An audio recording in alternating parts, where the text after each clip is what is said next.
explotó, ¿no? Hasta ahora no ha explotado, que no es lo mismo. Bueno, la poética de Aristóteles es el primer tratado sistemático, no necesariamente sobre estética, pero sí sobre el arte y en torno a una forma de arte, a saber, la tragedia. Trabaja conceptos generales que tienen relación con las artes, que podrían relacionarse con las artes en general. En ese sentido es como el primer texto dedicado específicamente a analizar un tipo de arte desde una perspectiva que podríamos llamar filosófica. Y bueno, en ese sentido es como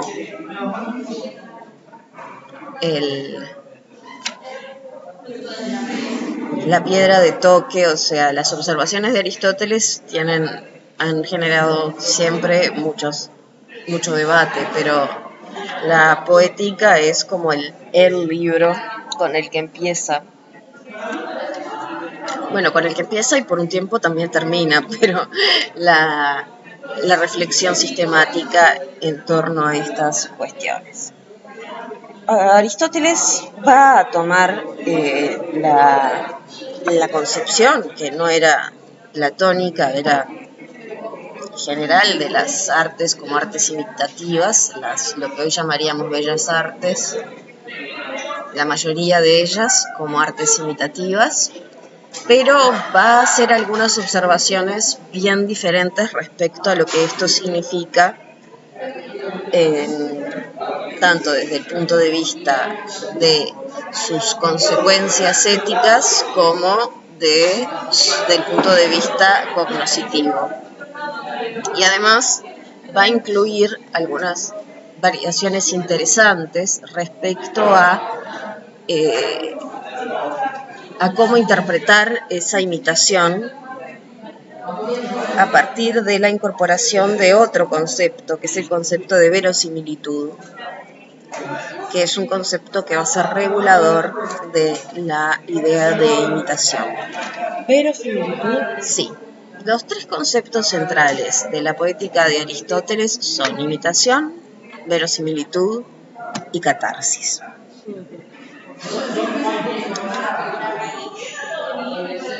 Y bueno, como solía escribir Aristóteles, su estilo es el de un naturalista, entonces toma a la poética y la analiza desde su historia, sus partes, causas, efectos, ¿no? O sea, agarra el bicho y lo descompone y va dando también iba tomando ejemplos de las tragedias de su época. Se supone que habría una segunda parte sobre la comedia que estaría perdida o Aristóteles no llegó a escribir. Yo no sé si ustedes leyeron o vieron la película o el libro El nombre de la rosa de Umberto Eco, que bueno, que de alguna manera es sobre ese texto de Aristóteles. Está muy bien pensado el libro. Bueno, y la película está bien hecha. No sé ustedes qué hayan pensado, qué hayan considerado, pero a mí me parece que está bien. Y bueno, y siempre quedó la duda de si es que no le dio el tiempo o desapareció. O sea, Eco en ese sentido explota muy bien la posibilidad de que hubiese quedado desaparecido, pero no por motivos accidentales, sino por una especie de conspiración para que no apareciera. Ahí apareció. Y ahí apareció Rita. Sí, ahí apareció Rita. Una especie de conspiración para que no. Ese es el libro de Eco, o sea, la idea de que hubo una cierta cofradía que se encargó de que la poética no pasase no se hiciese un libro conocido.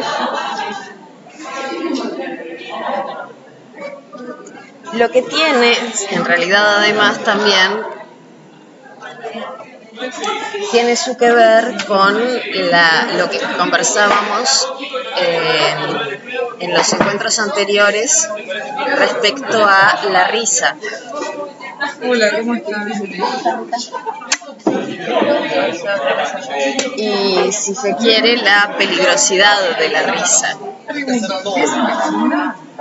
La risa y la pregunta. No, empezamos y media en punto.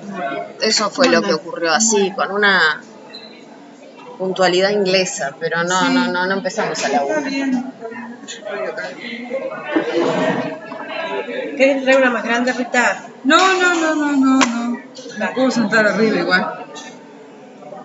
Yo en eso Voy a buscar una de ellas. no tengo.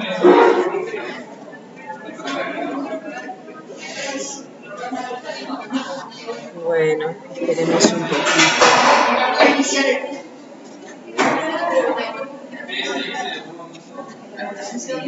¿Cómo era? ¿Qué decía Platón sobre la risa? Básicamente que la risa excesiva generaba un movimiento de las pasiones que descontrolaba el alma irracional, digamos. O sea, Era la risa excesiva y lo del llanto excesivo también. sí, pero siempre de todas maneras la risa pareció ser considerada más peligrosa, porque el llanto como que tenía siempre se vio como algo más controlable Ajá. que la... Y además, bueno, se supone que que el llanto permite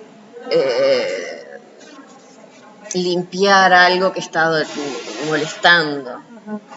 A la risa siempre se la vio como algo más asociado a la locura, a la irracionalidad, no solamente en el acto, porque bueno, sí, ponerse a llorar desconsoladamente puede tener mucho de irracional, o sea, pero se supone que en general no ocurre por motivos que son racionales y bueno, y hacerlo de alguna forma limpia un poco.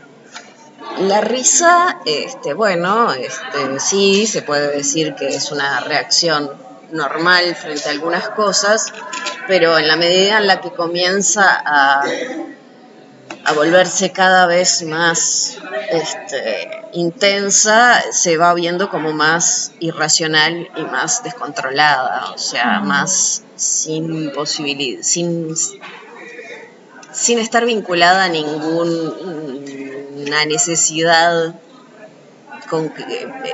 efectiva, o por lo menos era visto así. Yo no estoy diciendo que esto sea así, estoy diciendo que esto era un poco un regalito.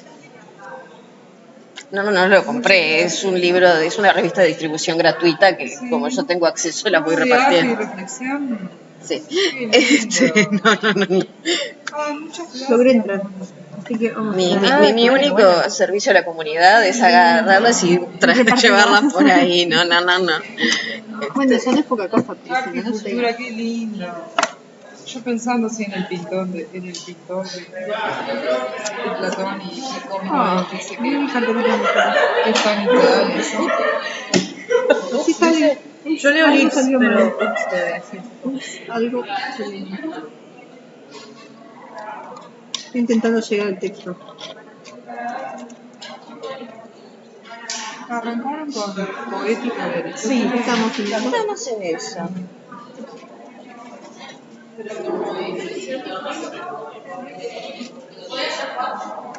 No estoy de la república.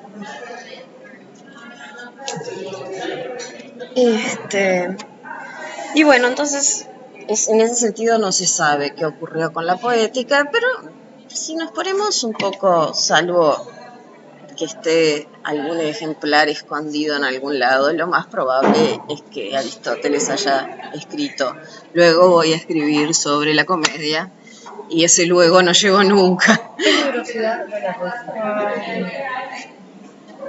La risa como vecino.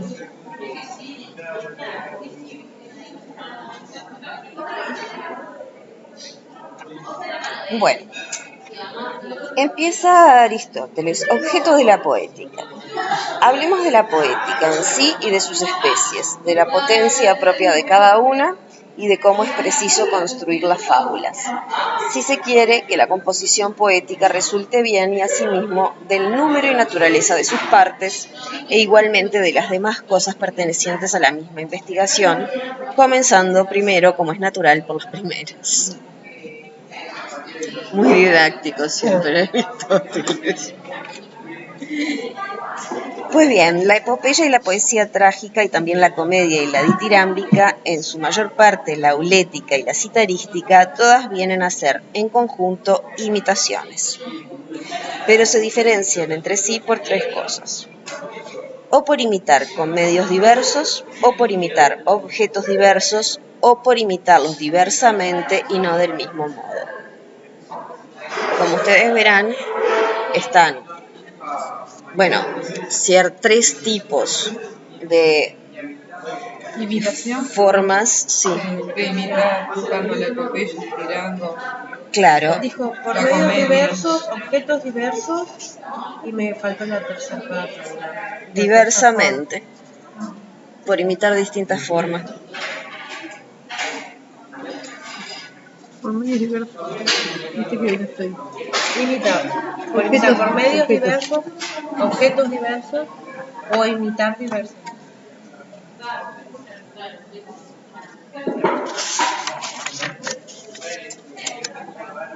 Pues, No, hoy voy con efecto sale retardo. dinero. Sale dinero. No, porque ya me Ah. cobraste.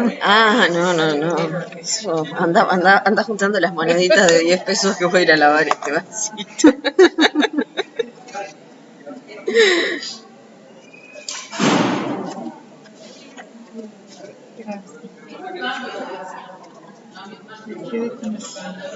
Yo muy bien, es así medio. Estoy divina. Ay, sí, realmente. Sí, sí.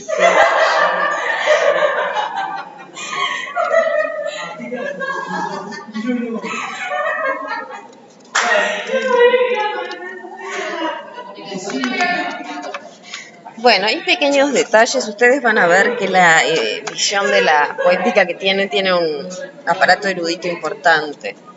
Y es porque está muy bien ese aparato erudito. Aclara mucho pequeñas cosas que a veces, o no sabemos porque no son comunes o damos por sentadas. O sea, por ejemplo, ahora yo estaba buscando algo, pero aclara que fábula es el argumento, la trama de la obra. Nosotros en general una fábula solemos considerar que es una historia con una moraleja. No, aquí es fábula. La fábula es el argumento, es el de qué va la obra.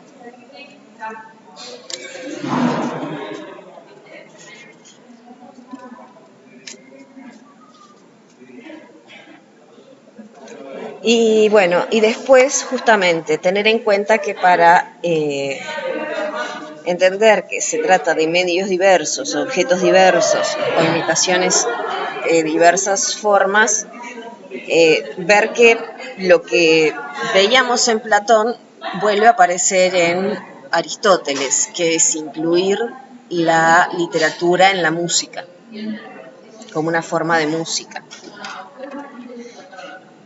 Entonces, nosotros tenemos epopeya, poesía trágica, comedia, ditirámbica, que sería ya algo mucho más cercano a nuestras formas de poesía lírica.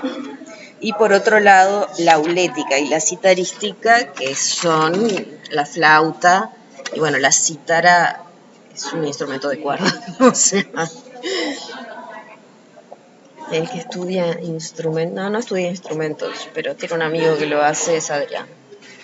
Así que cualquier cosa lo agarran ahí. A Adrián se lo tenemos que agarrar para todo, pobre, con el griego, con... Obvio, aprovecha. Nunca hemos contado nada igual. No le hemos Igual, contado la yo hubo verdad. una clase que no vine, no sé. Pero No, pero no le hemos contado. Lo tenemos... No nos hemos pensar No hemos mucho. explotado en su potencial. No, la verdad Ay, Lo tenemos desaprovechado, era la palabra que no me salía. Sí. No No, sé qué pasa un montón Agustín y el tiempo. Vamos con ese autor y vamos para atrás, para adelante, hasta que al fin llegamos a una definición. Bueno, Casi una definición.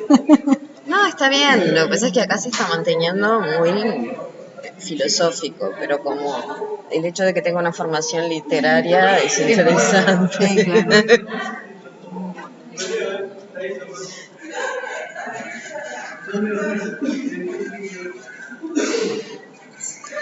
Así como ¿qué pasó? El grito justito. Ay, no me di cuenta.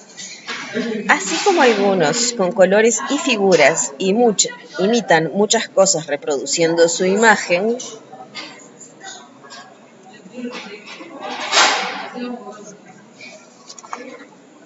figuras acá no es en el sentido literario, tropos, sino figuraciones, dibujos.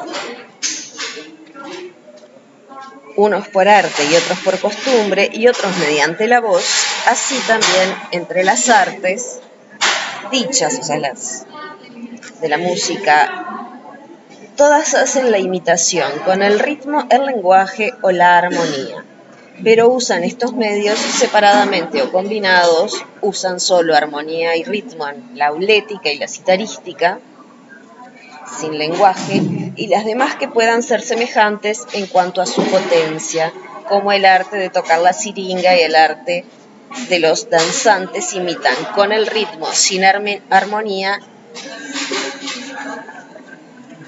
mediante ritmos convertidos en figuras. Imitan caracteres, pasiones y acciones. La danza tradicionalmente, bueno, para empezar, obviamente se está refiriendo a la danza de su época, que generalmente era asociada a un seguimiento del ritmo no muy espontáneo, ¿no? O sea, algo más inspirado y Acompañado con el ritmo y no con tal vez con el personaje. no con una partitura de danza, no con una coreografía, sino más espontáneo, más, o sea, con sus orígenes en las danzas religiosas, que no pocas veces estaban ligadas al uso de,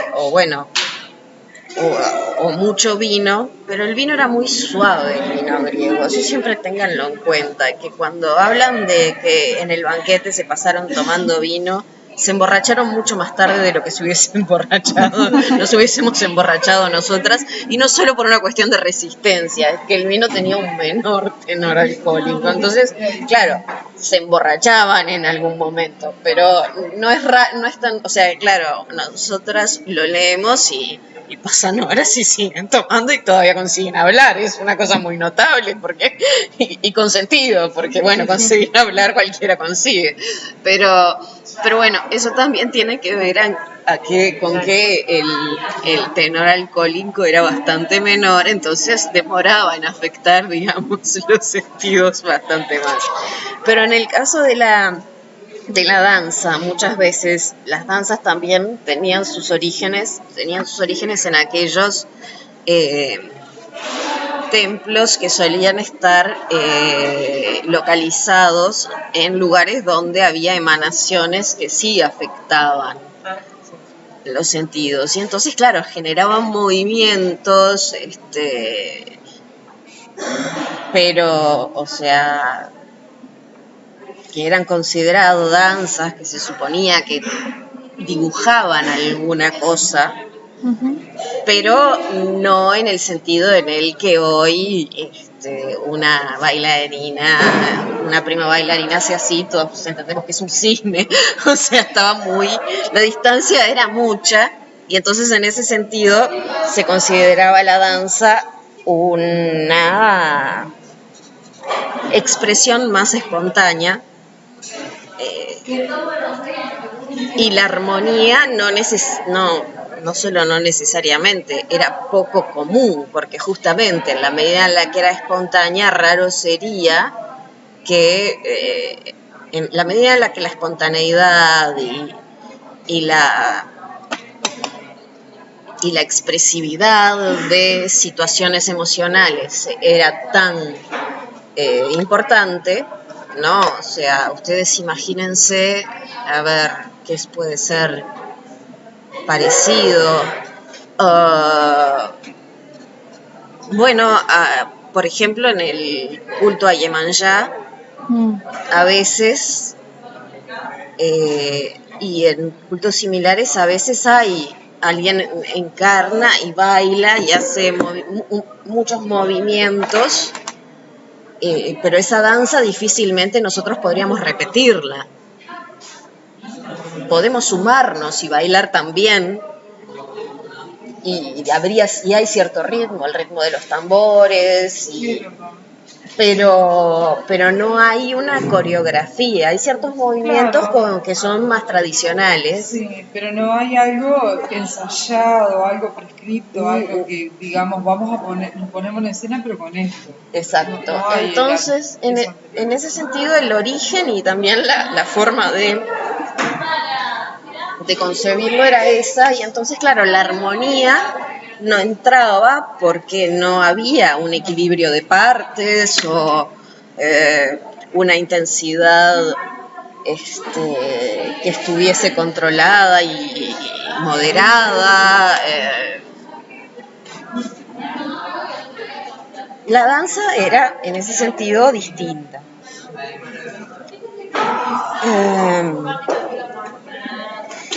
De alguna manera sí era una forma de imitación muy originaria, muy primordial, porque se suponía que imitaba la emoción en estado casi puro, sin intervención de una racionalidad que la ordenase. En ese sentido, es importante tener en cuenta que imitación no es solamente imitación del mundo exterior, también puede ser imitación de, por ejemplo, los sentimientos. Y entonces, claro, en general se consideraba más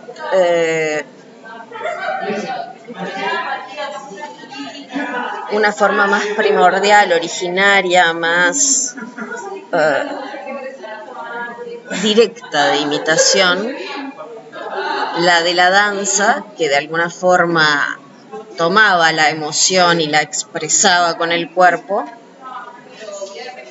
la ponía en escena con el cuerpo, que otras formas que ya necesitaban recurrir a mecanismos menos directos, menos inmediatos. Si ustedes leen... Expresaba lo real, digamos, ¿no? Imitaba la realidad de una forma más inmediata, si querés, sí. En el sentido de que no generaba un aparato de acceso a eso que estaba imitando, sino que lo escenificaba en forma inmediata, pero igual lo consideraban imitación. Es decir, estaba la emoción, digamos, por una parte dentro del individuo, en la parte donde fuera que estuviera, y el cuerpo lo que hacía era copiar lo que estaba ocurriendo en esa agitación interna. Un poco como cuando se dice que, como cuando Platón decía que el carpintero copia la idea de cama. O sea, no es que Platón pensara que el carpintero estaba mirando de alguna forma el mundo de las ideas, sino que imitación tenía un sentido que iba más allá de lo que nosotros usamos imitación.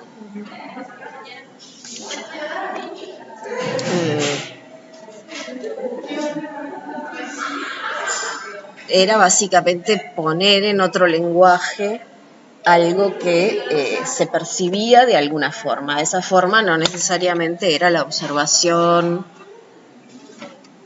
que es la que nosotros básicamente, o la escucha, que es básicamente las formas que nosotros concebimos de imitación.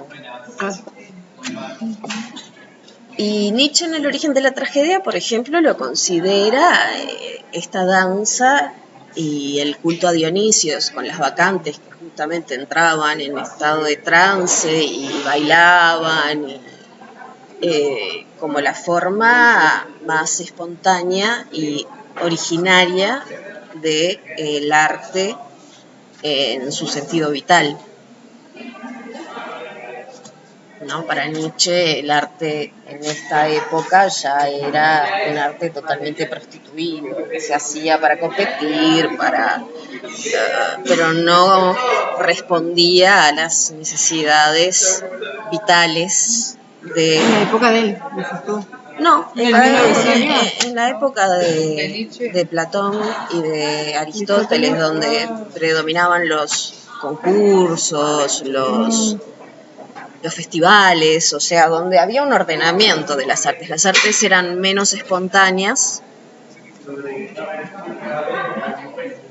Claro, las artes, en la época de Platón estamos hablando, claro, Algo así espontáneas, eran como más puras, como decía. Salvando las diferencias, piénsenlo así, o sea, pensar en el candombe como en sus orígenes, como una forma de baile, de una tradición africana, sí, que ellos no querían perder eso. Y que lo hacían en momentos en los que podían, porque también tenían que en lugares en los que podían, y que tenía una conexión, digamos, de comunidad. De comunidad como ellos, como su nación allá. Exactamente, la diferencia de eso y la de una comparsa hoy que hace toda una producción para estar en el concurso de carnaval. O sea, bueno, Nietzsche de alguna forma, y salvando las diferencias, lo veía un poco así, o sea, en un principio los griegos tenían estas formas espontáneas, de alguna forma religiosas, sagradas. Religiosas es una palabra difícil de usar en ese contexto, pero que conectaban con, digamos, la vida, y luego pasaron a tener estas formas donde básicamente era una cuestión de socializar y de apariencias y de seducción y demás, pero que no tenía heredaba, claro, parte de esa habilidad para comunicar, pero no tenía ese sentimiento, esa expresión auténtica, esa autenticidad que sí la tenía en los orígenes. Esa es un poco la idea, y bueno, y creo que la analogía es bastante buena. Claro, las diferencias son muy grandes, ¿no? Pero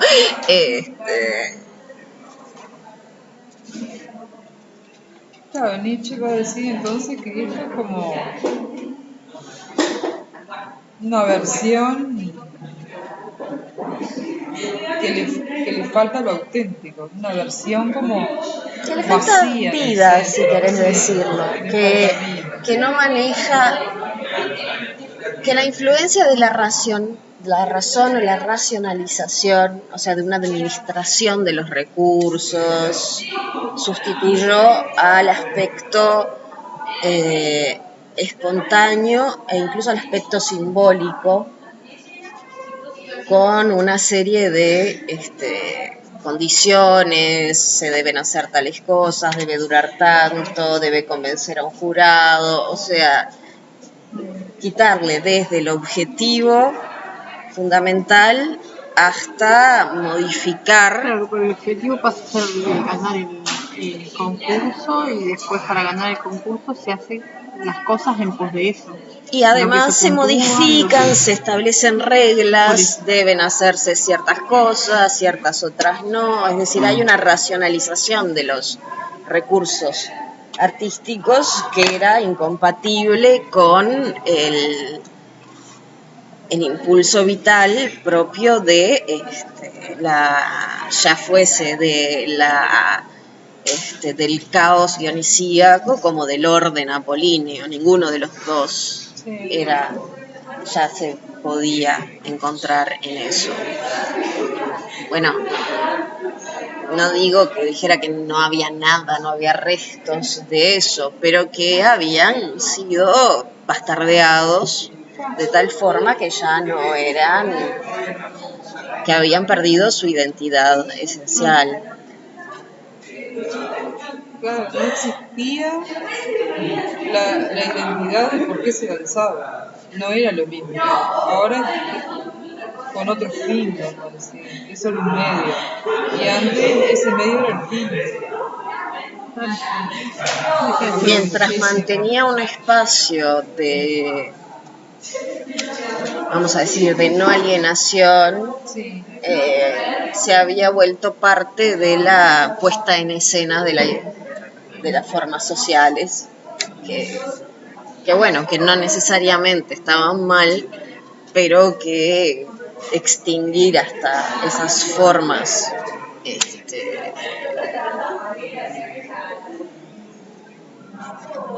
de posibilidad de expresión y de llegar a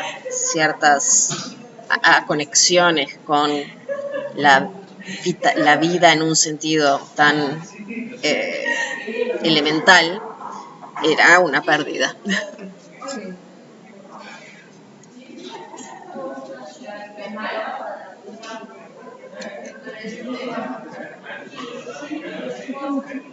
Entonces, tenemos, por un lado, como medios para la imitación, el ritmo, el lenguaje y la armonía.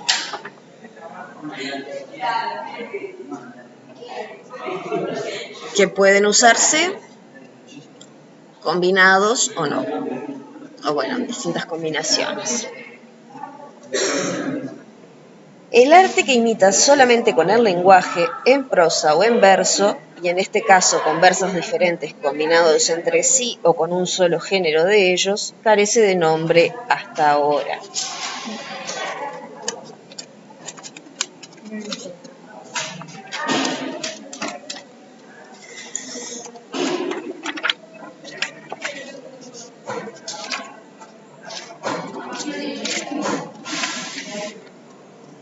Parece claro que no está hablando de las puestas en escena o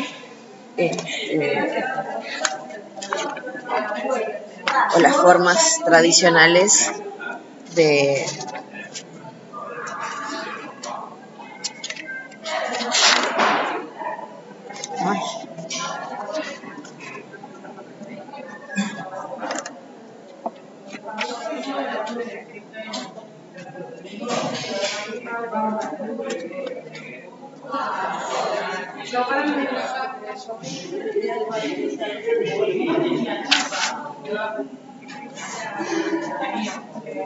y sí.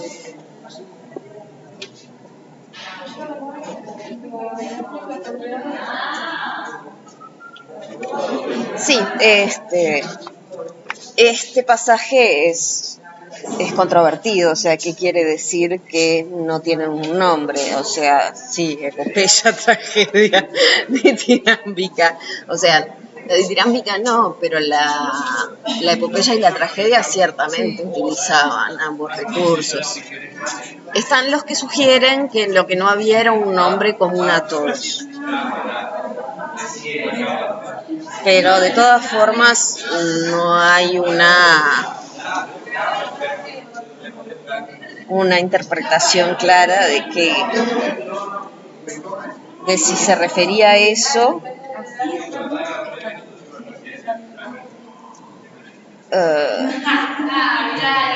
que parecería que sí, o sea, algo así como lo que nosotros llamamos literatura, ¿no? Porque todo era música, el arte de los discursos. Es verdad, todo pasaba por la música.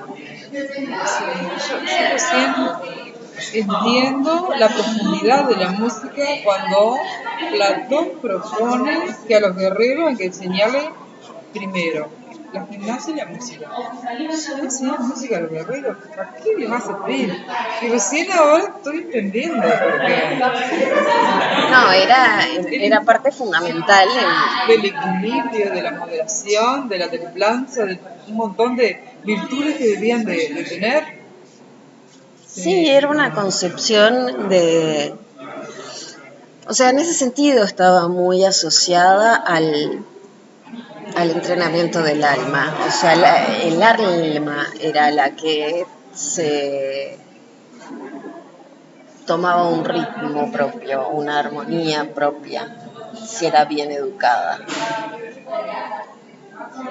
Algo así como, también, salvando las diferencias, digamos, hay formas de comportamiento, de protocolo, que ahora ya casi que no, pero que requieren de un entrenamiento casi de toda la vida. Y claro, por ejemplo, el protocolo real. Sí. Hay una cuestión de quién camina primero, cómo se comporta la gente, cómo se sienta, qué gestos están permitidos y qué gestos no. Toda una reglamentación que yo me imagino que debe ser muy distinta para la reina de Inglaterra de lo que es para las nuevas generaciones, por más entrenadas que estén. Porque esta mujer fue desde muy pequeña formada en ese ritmo, digamos, en esa gestualidad, en Comportamiento. esos límites de lo que se demuestra en público, entonces en ese sentido, de nuevo, salvando las diferencias, era una cosa un poco así. La música facilitaba el entrenamiento, que el alma encontrase su lugar. O sea, eso no era visto, nosotros lo vemos como un protocolo. Para Platón no era un protocolo, era un encontrar el justo comportamiento, la justa disciplina del cuerpo. O sea, no hacerlo, no encontrar una disciplina del cuerpo, era simplemente dejarlo en estado de casi que de descomposición, o sea, de deterioro. Entonces, no era apropiado que un guardián caminase encorvado, pero no era considerado, pero para Platón eso no tenía que ser algo que el guardián recordase. Ay, no, tengo que ponerme. Sino que era algo que desde pequeño iba incorporando como un ritmo. Sí, que no fuera un mandato. Y simplemente su cuerpo lo hacía como una forma espontánea de moverse, así con la misma espontaneidad que las personas que habían inhalado ciertos productos se movían y hacían movimientos violentos. El guardián hacía movimientos pausados, equilibrados y demás, porque seguía la música, el ritmo en el que había sido entrenado. Y la musicalidad, había una musicalidad en eso que para nosotros es protocolo. Y en realidad, si lo pensamos, o sea, claro, nosotros no estamos acostumbrados a seguir ese tipo de cosas como si fuesen una serie de figuras que se van dibujando. Pero yo no sé si ustedes vieron, yo no lo vi solamente una foto. La foto en la que Trump camina delante de la reina, lo que desde el punto de vista protocolar es una falta de respeto brutal, y la mujer trata de acomodarse Yo no lo vi todo, vi un Yo vi una pedacito. foto pero no vi el video. No sabía ni que había, no sabía qué había pasado. Ese es Entonces, otro desaire protocolar más. claro, eso es considerado, nosotros por un lado decimos, vaya, institución de miércoles, la monarquía, a mí Trump me irrita profundamente, pero francamente que no siga los protocolos reales no es una de las cosas que me molestan. No. Ahora, hay una realidad y es que estamos acostumbrados a ese protocolo como a que se siga a que se realice con una cierta naturalidad, al punto de que cuando alguien no lo sigue hay algo que choca. Claro. Choca. Claro, Sí. como Por más en el que partido del mundial, ahora al final, donde estaba la presidenta, estaba Croata. Putin, sí, ¿cómo es? croata. Croata, la presidenta croata y Putin. Se vino el agua, la lluvia, ¿no? Y los Y el otro con el paraguas. Claro, le ponían el paraguas Eso fue muy- y la pobre mujer se estaba reempapando, No, estaba no feliz, hubiese no demostraba dejado nada. nada. No, ella No, abrazando pero a los... ahí Pero- es verdad que rompió el protocolo, pero No, pero yo... individualmente, digamos, Sí. ¿no? Yo lo que voy es que a ella nadie le puso el paraguas Ah, y es sí. mujer.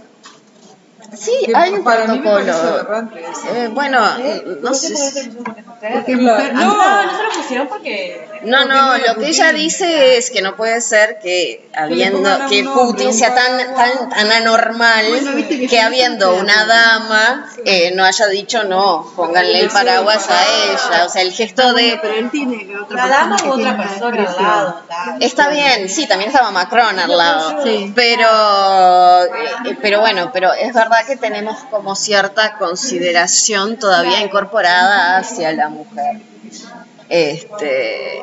Y todavía generan esas rupturas, esas imágenes de cómo. Sí, ¿qué estoy viendo? Siglo XXI. Sí, claro, igualmente, volviendo A la reina y a a Trump, Trump. es verdad, no, pues yo no tengo ni idea de lo que está pasando. Pero me lo decís nomás, Trump caminó adelante de la reina y yo sé que está mal. Claro, porque la reina, No primero tengo ni idea. es mujer, es una persona mayor. Es mujer. Está Pero, en el país. Rebequita, No, es un chiste. es la reina. Pero mujer o hombre es lo mismo. No, Tienen el mismo derecho. no, bueno, esa es una discusión, esa es una discusión que si quieren la podemos dar en otro momento, pero hay una realidad y es que, o sea, es una regla de protocolo. La reina es la persona que camina primero, o sea, Claro. si la reina, o sea, el protocolo llega al punto que nadie se puede acostar a dormir antes que ella. Ah, sí, eso es verdad. Hay una película muy interesante que respecto a esto que vos decías de lo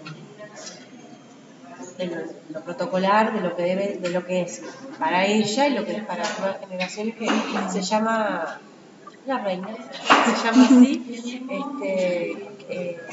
está en YouTube entera, y lo que se muestra como que está enfocada en la muerte de Diana, pero en realidad está enfocada en la imagen de la reina, de cómo le cuesta a la mujer no romper lo protocolar.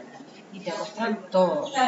Es mentira que no sé lo protocolar. Sé. No, pero es que todos de alguna manera nos ha llegado, o sea, y bueno, no, y ella va adelante porque esa es parte del protocolo, o sea, ella es la suprema autoridad y los demás van detrás. Es una cosa que tiene su gracia también, porque por otro lado es la primera que recibe las balas. Si hay alguien con un revólver adelante, digo, no es tan obvio que tendría que ser así.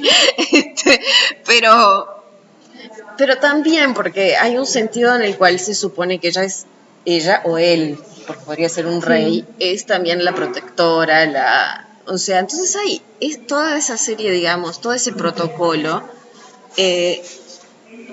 Por muy lejano que sea para nosotros una monarquía, lo tenemos de alguna manera incorporado en la estética, digamos, en que se da eso. Nos genera como una ruptura del ritmo en el que son las cosas. Porque vamos, o sea, no, podría ser solamente una grosería, podría ser, pero hay algo que Y bueno, claro, sí, yo después lo pienso un poco y digo, y bueno, sí, es verdad, este tipo lo hace porque además es un arrogante que se piensa que está por encima de todo, bla, bla, bla, bla, bla.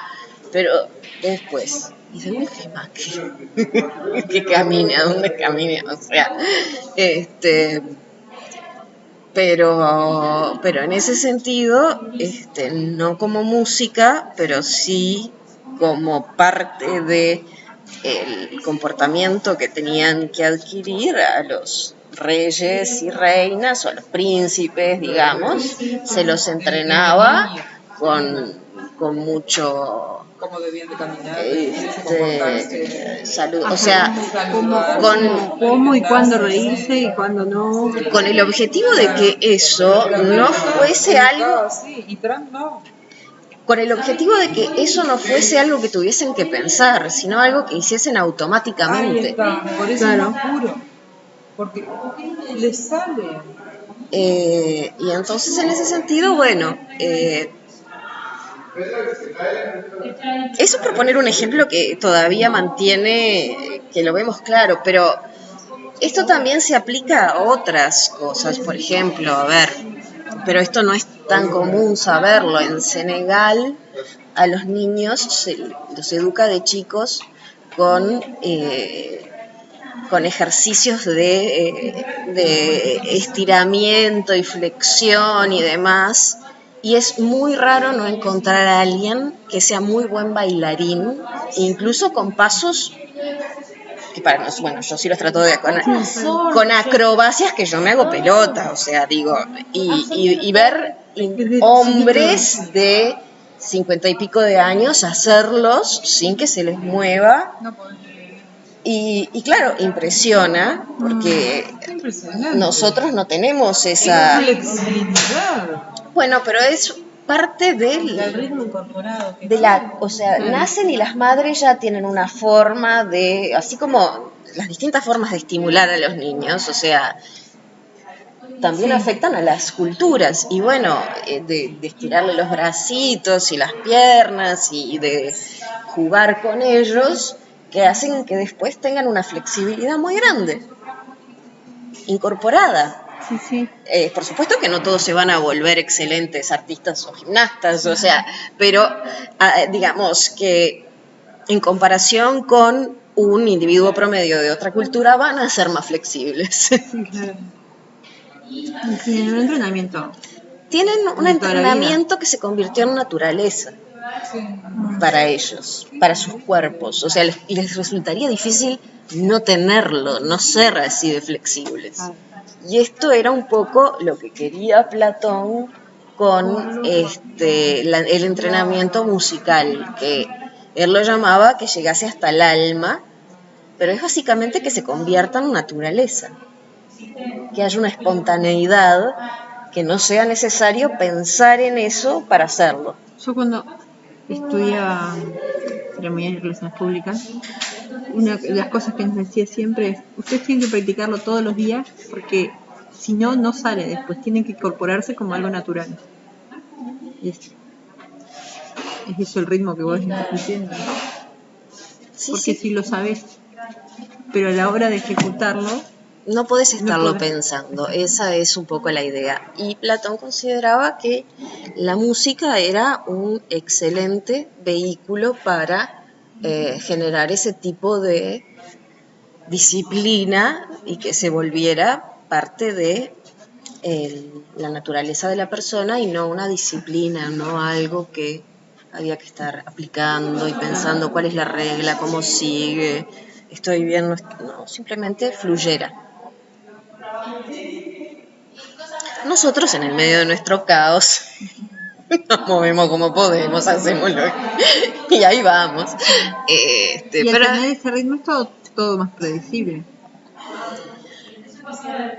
Al tener incorporados todos ese ritmo. Sí, bueno, Platón tenía la esperanza de que fuese... Platón tenía, sí... Bueno, sí. Pero eso va en cosas muy, muy básicas. Casi todas las cuestiones de la cultura. Lo que pasa es que nosotros no lo concebimos como un ritmo. el entrenamiento cultural. O sea, esa idea de que es un ritmo la podemos ver en comportamientos muy codificados como el protocolo, que entonces lo vemos, entendemos la relación que puede tener con una armonía, como con una coreografía, porque están están muy codificados, pero si no nos cuesta ver que nosotros tenemos, o sea, que nuestros movimientos en mucho menor medida, pero forman parte de cierta también tradición cultural. Hay cosas que no hacemos Sí, claro, y que si alguien las hace genera un choque. Claro, nosotros no tenemos una cultura con movimientos tan codificados y Platón tenía esperanzas de que los guardianes tuviesen, además de un porte que los caracterizara y que infundiera respeto, también que fuera previsible, que fueran a responder de forma valiente. Ahí entra toda la parte literaria de la música, que no fueran a tener miedo frente a ciertas cosas, que no fueran a hacer ciertos... Bueno, ahora que decís, los militares, todos, desde el rango más bajo hasta el más chico, están educados desde que inician en protocolo. Algunos protocolos más rigurosos y otros sí, menos. más básicos y otros más. Los mayores jerarquías tienen protocolos más. Pero es que yo creo que la marcha militar es un exacto ejemplo de este tipo de relación música, cuerpo, comportamiento. O sea, sería un desastre si viniesen caminando con cualquier pierna en cualquier momento. O sea, Y además los ritmos, como Platón decía, que no tenía que ser muy suave ni muy irritante o muy en desacuerdo. Tenía que haber una armonía, pero a la vez que lo llevara a hacer algo, con un ritmo marcado. Pero se supone que eso da la pauta de que son capaces de actuar como un todo, por ejemplo, en acción. Es toda una relación. Y claro, o sea, la relación entre la marcha y la danza para nosotros es como... Claro.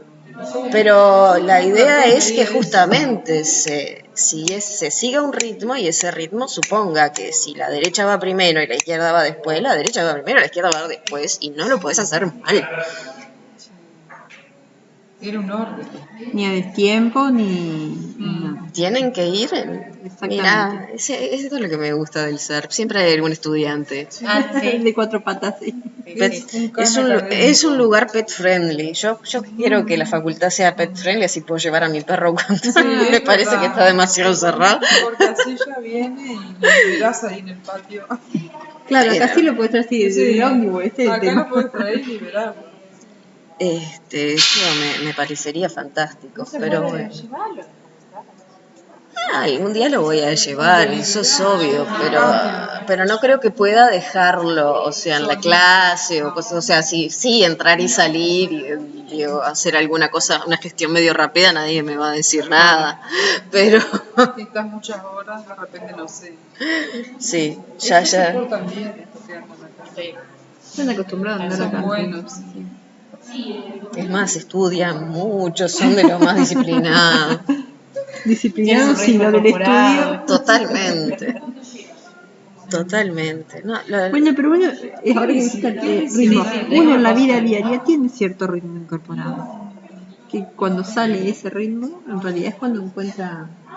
Como un desacorde. Claro, te encontrás, porque por X razón salís de ese ritmo, no se me ocurre nada ahora, pero todos los días estoy acostumbrada, me levanto tal hora de estudio, vengo al ser, voy a mi casa, hago tal cosa, hago lo que debería hacer. Cuando salís, rompes ese ritmo, terminás y sentís sentís el cambio. Sí, sentís el cambio.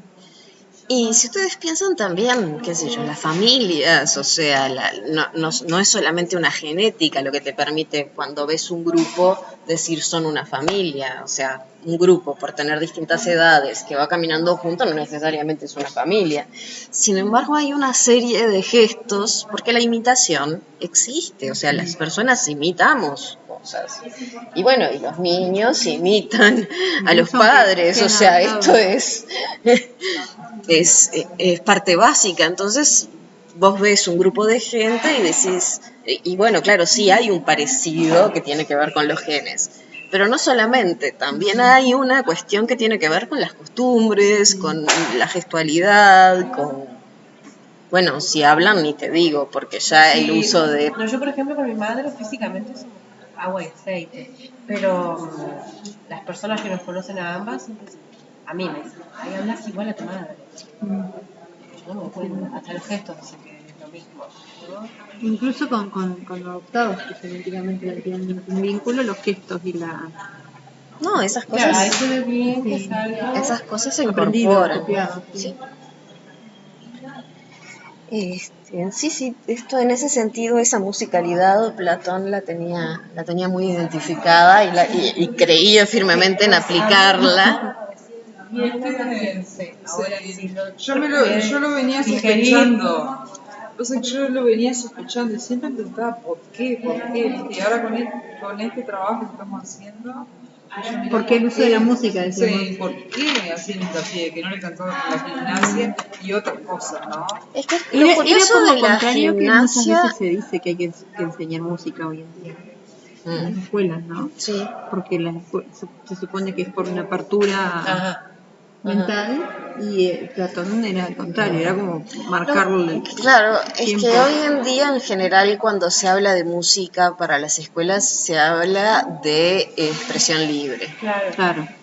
No se habla tanto de una disciplina. Entonces, en ese sentido, no era lo mismo lo que estaba pensando. No era cuando Platón pensaba música, no estaba pensando en que todo el mundo se pusiera a hacer lo que tenía ganas y hacer el ruido que le saliera. En ese sentido, cambió mucho la percepción que nosotros también tenemos de la música respecto a la que tenía Platón. Y la gimnasia, el tema también es que no le alcanzaba porque para Platón la gimnasia, en todo caso,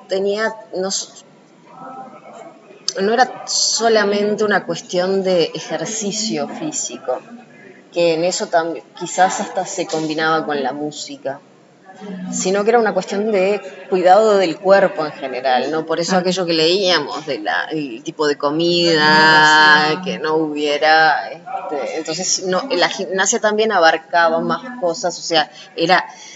mientras que la música era el cuidado del alma, la gimnasia era el cuidado del cuerpo, pero no solamente en el sentido de mantenerlo de no engordar demasiado, no adelgazar demasiado, no tener los músculos Ejercitados, apropiados exactos.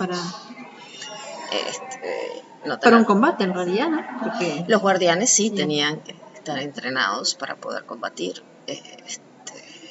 Entonces, en ese sentido, la gimnasia iba un poco más allá, tenía cuestiones de lo que nosotros llamaríamos hoy higiene, salud,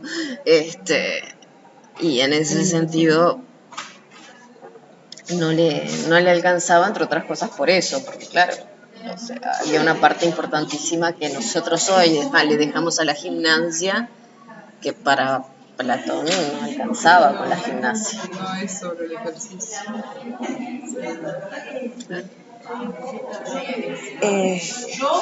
Bien, ¿en dónde estábamos? En medios para la imitación, ritmo, lenguaje y armonía.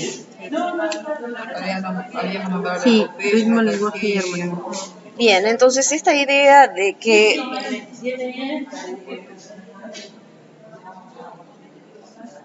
el hecho de que no hubiese un nombre para las distintas formas de expresión de imitaciones con el lenguaje, que eso generaba dilemas respecto a qué quiso decir. A mí me parece que también, Con esto de que no hay uno común a todos.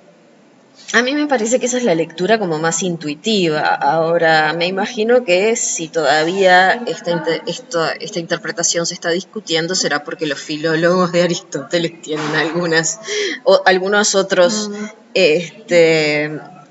Supuestos. sí, de que se pueden hacer otras interpretaciones, pero bueno,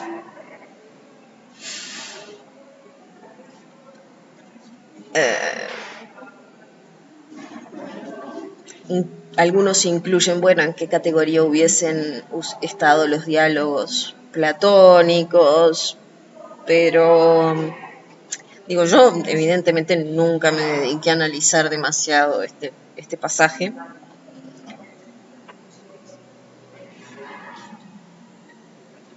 Pero sí, pero a ver, pero en una primera lectura llama la atención porque uno dice, ¿cómo que no hay un nombre? Sí tienen nombres, epopeya. Claro. Claro, después uno lo lee en la segunda vez y dice, bueno, claro, todos juntos, pero bueno, era música, porque es ponerle diferentes nombres, sino uno solo. Ese es el problema. parecería, pero tampoco queda muy claro que le preocupara ponerle un nombre a la aulética, a la y a la citarística, un nombre común. Entonces, bueno, sí, si nos ponemos en plan filólogas, podríamos decir, bueno, pero al final, ¿qué estaba queriendo decir? De todas formas, lo vamos a tomar con cierta ligereza, porque como no es de lo que más nos preocupa, y además, si no lo resolvieron los estudiosos de Aristóteles, no creo que nosotros hoy lo vayamos a resolver. Entonces, lo vamos a tomar con cierta perplejidad, pero sin mucho más que eso. Qué lindo hubiese sido haber tenido la clase de mañana con el solcito. Yo tengo frío. Sí, yo tengo frío también. Más frío todavía. ¿Ya tenés frío? No, yo llegué y... Sí, yo estaba en el salón allá al lado del 26, del grande, y no sé qué frío que estaba. Estábamos con Alexis. Sí, estaba re frío. Pero hoy está la puerta abierta. Porque viste que hay corriente. Yo tengo otra campera, si quieren. Yo ya me puse esa campera. No debe ser porque ando que está bien. Viste que cuando te falta el frío. Y bueno, y más adelante explica un poco algo pero que tampoco parece aclarar demasiado.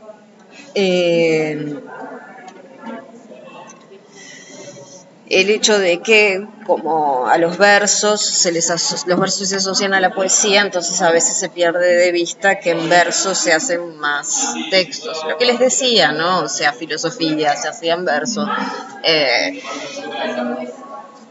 medicina se hacía en verso, o sea, los... sí, no entendía, sí. Es decir, pero... digamos que poetas, si versos hubiese llamado solamente a los poetas, pues bueno, entonces tendríamos poetas muy raros. Pero bueno, los versos sí se utilizaban para más temas que solamente los que tienen que ver con la epopeya, la tragedia, la ditirámbica, la comedia, sino que abarcaban una gran cantidad de temas que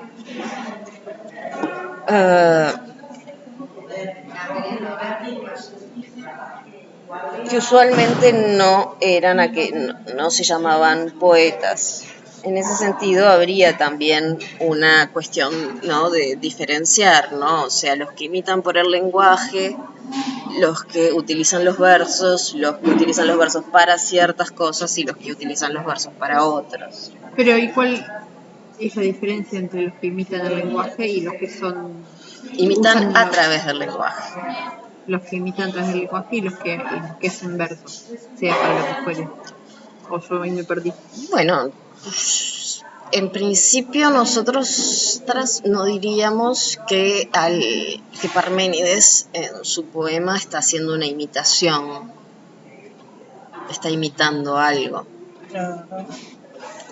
Parecería que está caracterizando algo y tomando las consecuencias lógicas de un problema como el del ser y el no ser, Sí. no una imitación. O cuando Pero- Hipócrates habla sobre medicina, que recomiende un tipo de tratamiento para un dolor, tiene más de indicación que de imitación. O sea, él puede haberlo probado, pero no necesariamente está contando que lo probó y funcionó. Está diciendo, úsese esto. Claro. Pero eso, entonces ahí es donde la diferencia con Platón. O Platón. Ah, no, con Platón la Claro. diferencia es muy clara.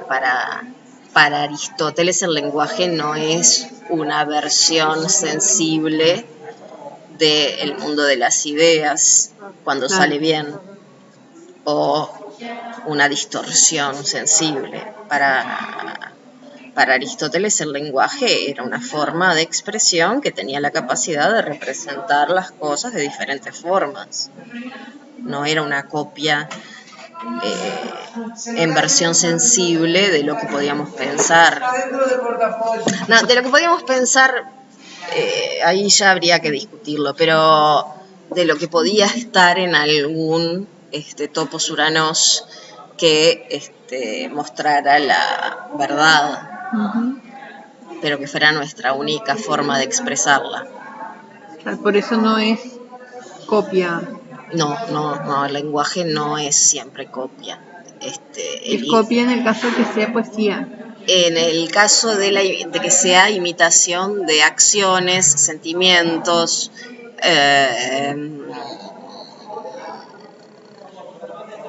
historias que ocurrieron, de hechos, en ese caso sí, pero si se trata de una receta puede ir en verso, pero no sería una imitación. Una imitación podría ser que alguien contase cómo fue que hizo fulanita o fulanito determinada comida, pero la receta en sí no sería una imitación.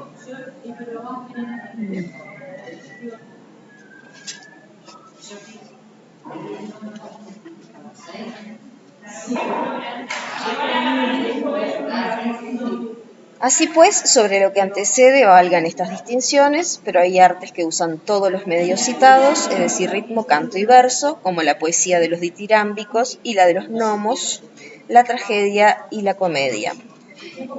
Y se diferencian en que unas los usan todos al mismo tiempo y otras por partes. Los gnomos es una cosa interesantísima, que se utilizaba incluso, nomos es ley. Y ¿Cómo se escribe? N-O-M-O-S. Nomos. No lleva G adelante. No son Los gnomos. gnomos son los Los macaquitos enanos no son. esos, sí. No son seres, Chiquitos, seres mágicos. mitológicos. Ah, se llaman así. Gnomos. Sí, gnomos, pero con G adelante. Sí. Entonces estos son otros gnomos. Sí, estos son gnomos, pero en el sentido de ley, de autonomía, de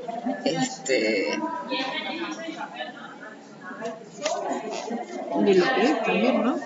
De lo que es. Una ley se supone que. de las leyes de la naturaleza. Sí, puede ser, sí.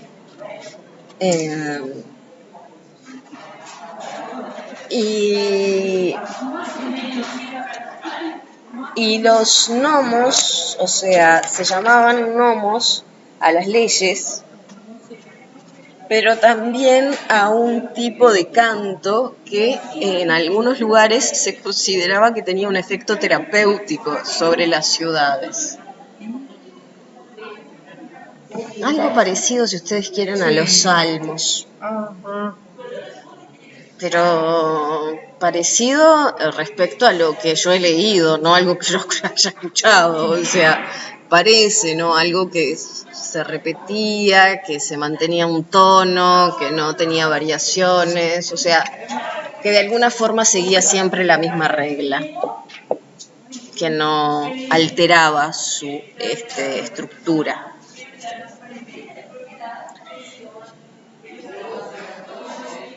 Bien, entonces esto respecto a los medios con los que se usan para imitar. Luego está la cuestión de qué se imita, cuáles son los objetos que se imitan.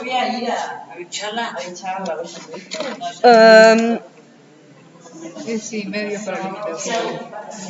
Sí.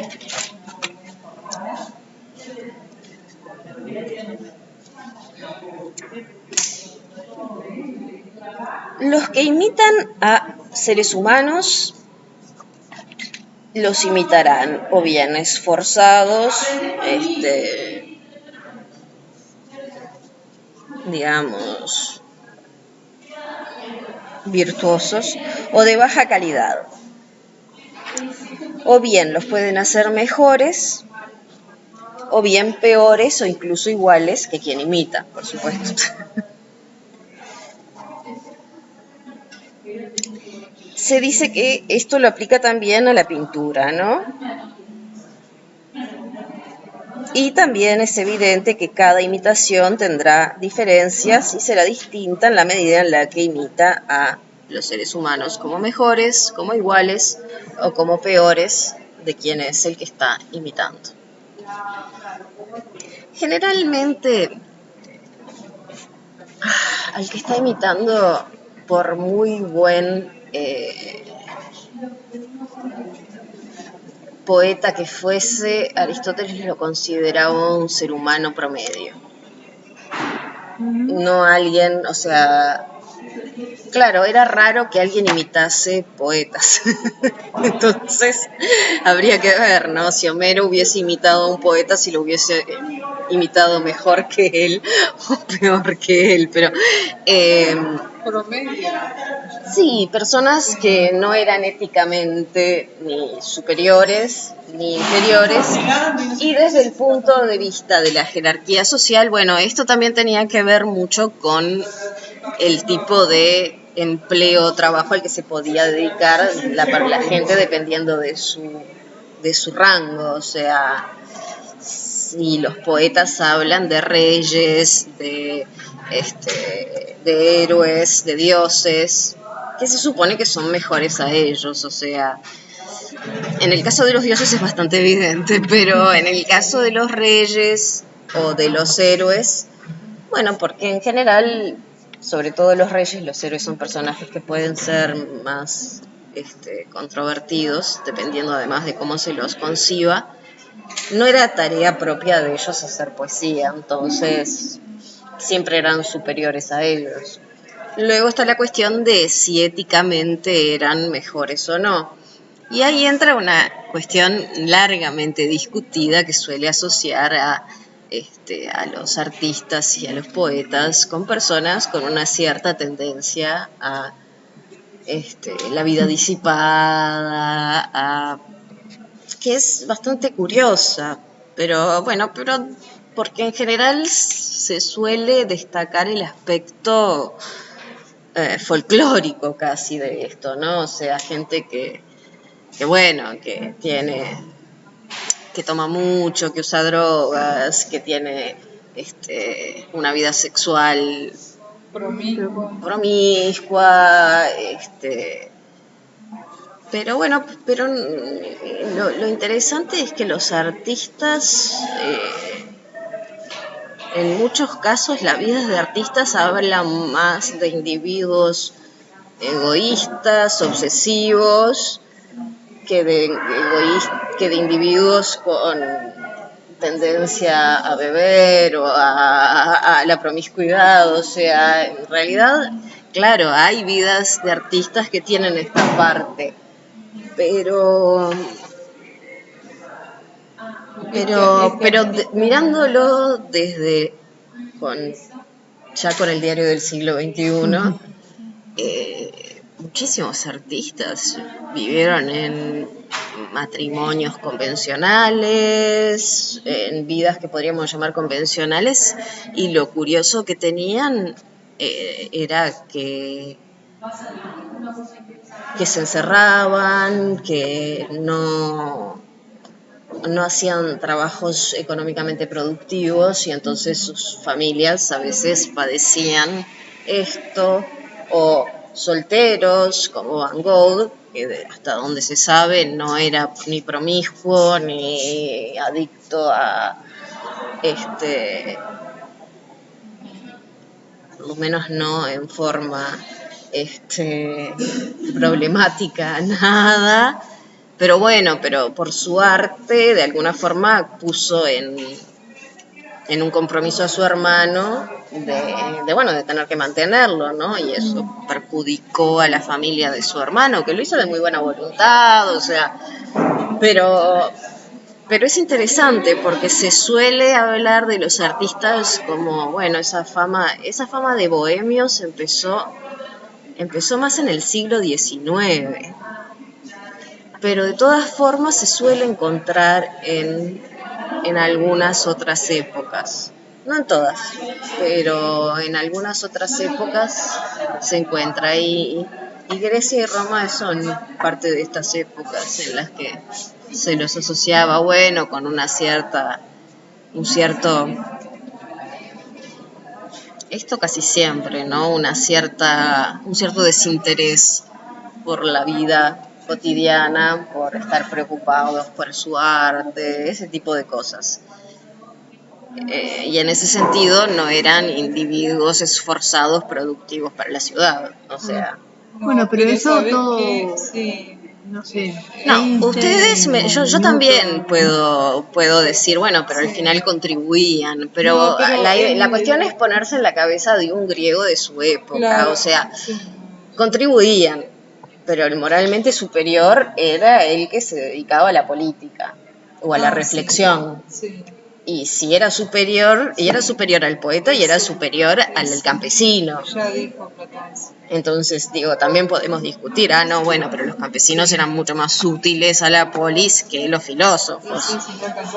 Hoy en día la posición sería esta última, ¿no? O sea, para los griegos, los ingenieros era un trabajo resolvían problemas, pero no era una cosa de prestigio, o sea, no era, si vos nacías en una familia alta alcurnia, te ibas a dedicar a la filosofía, te ibas a dedicar a la política, te ibas a dedicar a la diplomacia, pero no te ibas a ser ingeniero. Hoy en día decís eso y es...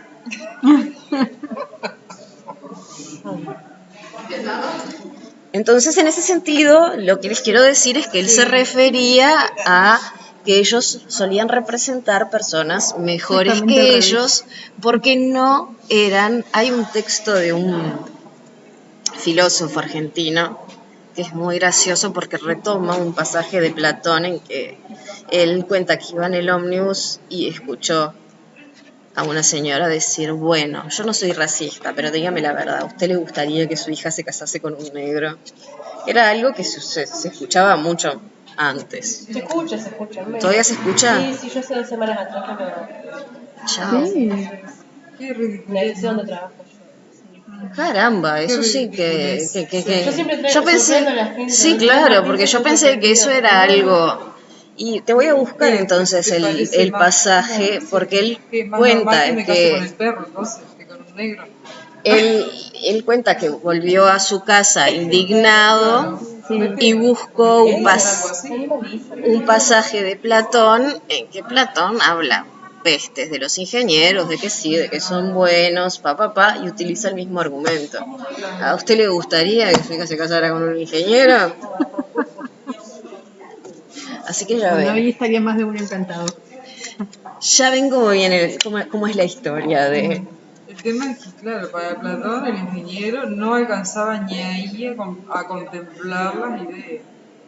El ingeniero era útil, bueno, ser útil está muy bien, digo, pero... Para él estaba dentro de lo manual, por lo tanto no podía salir de ahí. Bueno, pero en ese sentido, el viejo argumento de casarse con, ya ven que en su irracionalidad, con todo lo falaz que resulta, ya tiene una larga trayectoria y aplicada a porque además el texto de este filósofo argentino, Tomás Moro Simpson, justamente termina diciendo: vamos, señora, ¿a usted le gustaría que su hija se casase con un ingeniero? Está muy bien el texto. Y es... Entonces, tener en cuenta eso, ¿no? Cuando Aristóteles está hablando de imitar hombres mejores, hombres peores, el poeta está medio que en una situación intermedia, ni muy, muy, ni tan, ¿no? O sea... Porque también, para los griegos, o sea, ser promiscuo no era una virtud, tampoco era algo tan grave. Sí, más grave ahora que antes. Claro, o sea, no era una cosa que estuviera bien, pero era una relación con los placeres en general. Uno no podía andar abusando de los placeres a lo loco porque perdía el foco sobre lo realmente importante, porque se dejaba llevar por el aspecto irracional del alma, pero no porque fuera tan problemático que el aspecto irracional fuera el de tener relaciones sexuales con distintas personas. Si eras hombre, claro, ¿no? O sea... Sí. Claro, pero digo, o sea, también si te dedicabas a emborracharte todos los días, era igual de malo, a nadie le parecía que fuera distinto, digamos, si está mal, ¿cómo vas a andar borracho todo el día? Y bueno, sería lo mismo, ¿cómo vas a estar teniendo relaciones sexuales con distintas personas o con la misma todo el día? ¿Cómo? Esa es la pregunta. ¿Cómo?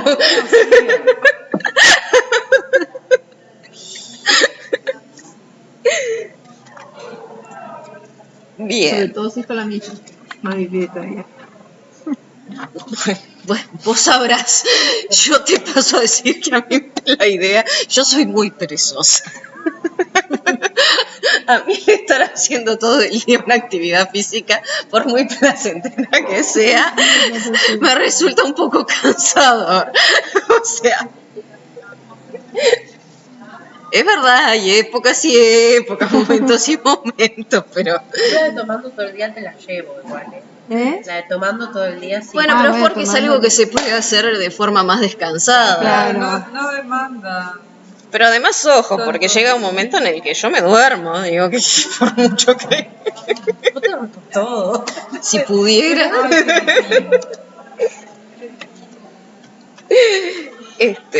pero bueno, el alcohol es un sedativo, eso no lo inventé yo, o sea, no es una respuesta anómala la que hace dormido. No, no sé, estuvo bueno el dato. Yo no sabía eso realmente no lo sabía, de que el alcohol que tomaban. El vino era más suave. Y hablamos no mucho sabía de, tampoco. ay, fiestas dionisíacas, no sé qué, resulta que no era nada. Los vacantes. Y sería... Pero duraba mucho más tiempo, o sea, tienen Por que... eso también las fiestas podrían ser más largas. Claro, es que ese es el punto, o sea... Además que lo preparaban ellos. No era entonces una cosa. Era... O sí, Era como... sí y no, era pero distinta. No. Que más sabe la cantidad, no sé si vos estabas cuando ella lo dijo, No. que tenía mucho menos graduación alcohólica el vino en esa época, porque no había llegado todavía. Mirá que Claro, todo por el lado viste que vos lees el banquete de Platón y siempre. sí. Y tomaban, y seguían hablando de filosofía, como si estuvieran tomando café. Bueno, parte de eso tiene que ver en que estaban tomando un vino bastante más, digámosle, aguado del que tomamos nosotros. O sea, nosotros ya, no sé, algunas botellas ya no sabríamos si era filosofía. Si hablamos, claro, o sea, hasta dónde es filosofía lo que estamos diciendo, puede ser cualquier cosa, o ya no nos respondemos unos a otras, o sea, ya cada una está hablando de lo que tiene ganas. Entonces digo, pero bueno, en este sentido tenía que ver el hecho de que era un vino con un proceso de fermentación distinto, menor, de menos tiempo, o sea, era como, ¿vieron esos cócteles suaves que le dan a los adolescentes para que se creen que están tomando en las fiestas de 15? Bueno, ponele que algo intermedio entre eso y el vino que se vende.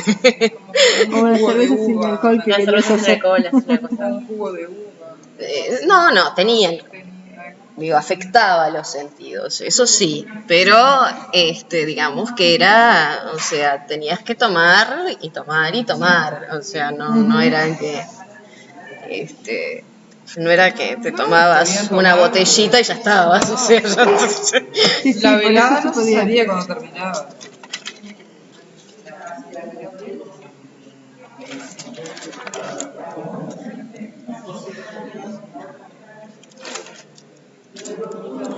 Y bueno, y lo mismo se puede decir respecto a la danza y la música. Y en la cítara considera que estas desemejanzas se pueden reflejar, es decir, que se puede imitar a los seres humanos como mejores o peores. Acá en general era una cuestión de tonos, ¿no? O sea, Sí, más o menos.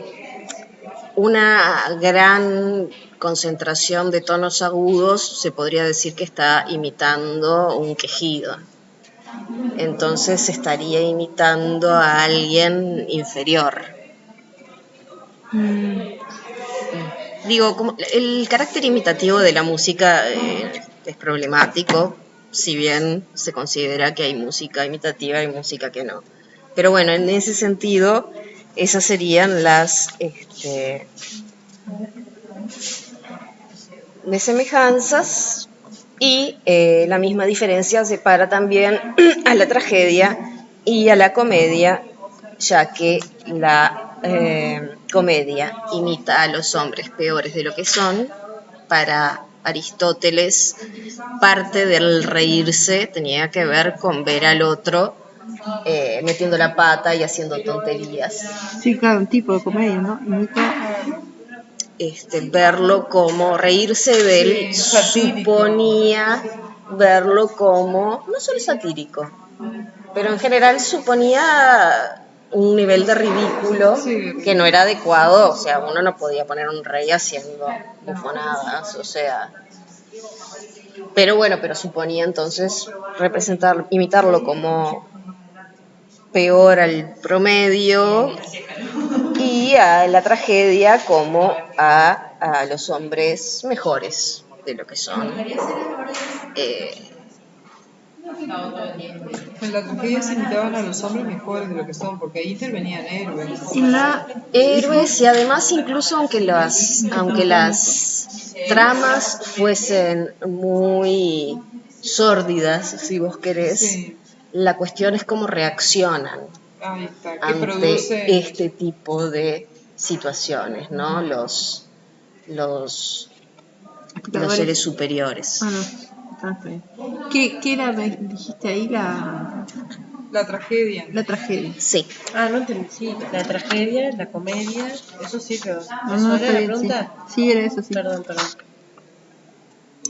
Y bueno, y finalmente está la diferencia en el modo de imitar.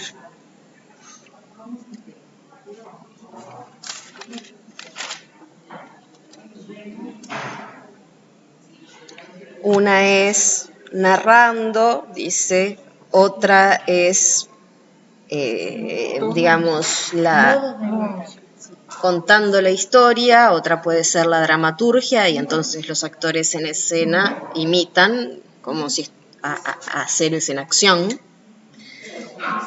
en el momento.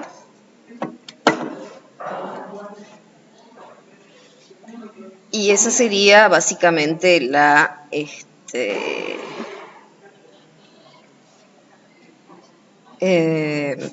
las dos formas, una adoptando el punto de vista del narrador y otra colocando a los personajes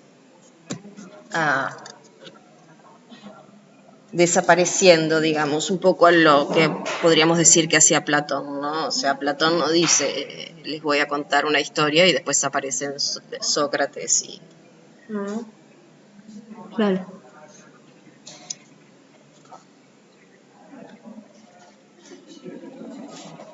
Bueno, Bueno, la otra, dramaturgia. Sí. Y el otro, Y la narración. la narración. Narrando a través de Contando historias dramáticas.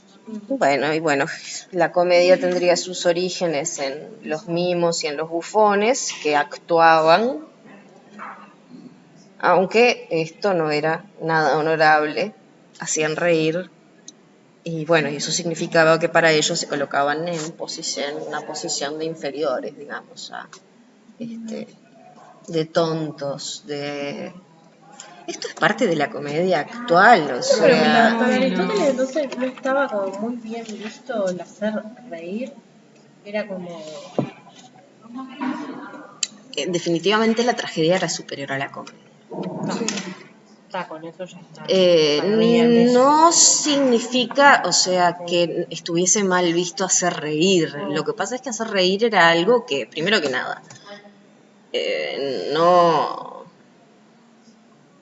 La imagen del bufón de corte es bastante Sí, sí, buena. es lo primero que es lo que se me vino a la cabeza con esto último. No es alguien, o sea, sí, está bien que lo haga, se lo aplaude por ello, se lo requiere, pero nadie diría que ser el bufón es un cargo de honra, porque básicamente es ponerse en ridículo. Esa es la idea. Y esto es algo que la comedia en general aún mantiene. O sea, depende. Claro, si consideramos comedia toda obra que termina bien, entonces no. Pero si vemos mucha de... O sea, creo que cada vez se hacen cosas más interesantes, pero muchas de las comedias hoy en día justamente lo que muestran es a seres haciendo el ridículo, torpezas, cosas que deberían haber hecho de otra forma, nos reímos de eso, o sea, qué sé yo, alguien va yendo en bicicleta, todo recontento, porque siente que está haciendo deporte, no sé qué, no sé cuánto, y de repente se da contra algo que tendría que haber visto metros antes, y entonces eso es gracioso. Y bueno, ya nos estamos riendo de la torpeza y de la mala suerte de alguien. Sí. Digo, o sea... ¿Cómo es? El de, no, Sí. el de la nariz. Ay, sí, a mí no me gusta, pero... No, pero bueno, Mr. Bean. Mr. Bean, que hace eso, ¿no? En realidad que...